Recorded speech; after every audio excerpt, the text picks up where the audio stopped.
আসসালামু আলাইকুম। প্রতিদিনের ন্যায় আজকেও আমি সকালবেলা ঘুম থেকে উঠে আইছি খামারের ভিতরে প্রথম দিনকে অত কাজ থাকে না, সকালবেলা অত কাজ থাকে না। খাওয়ান দেই হলে সব টিরে দেয় 10টার পরে, 12টা 11টার দিকে খাওয়ান দেই। এগুলাতে তো ডিম পাড়া মুরগি না, আলহামদুলিল্লাহ এটি সবটিতে ডিম পাড়ে। এই একটা মুরগিতে দেশি মুরগি, আসলে এটা কি দেশি মুরগি আল্লাহ জানে, এই তো প্রতিদিনই ডিম দেয়তেছে।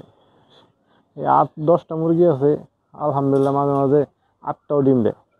আবার অনেক সময় 4টা 3টা এমনও দেয়, কিন্তু বেশিরভাগই 6টা 7টা এরকম হয়।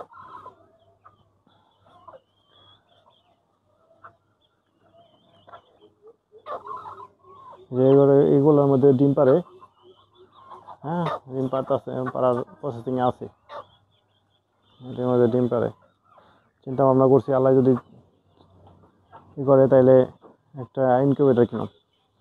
অনেক ডিম, ইনকিউবেটর ছাড়া ডিম বাচ্চা না ফুটাইলে লাভ নাই।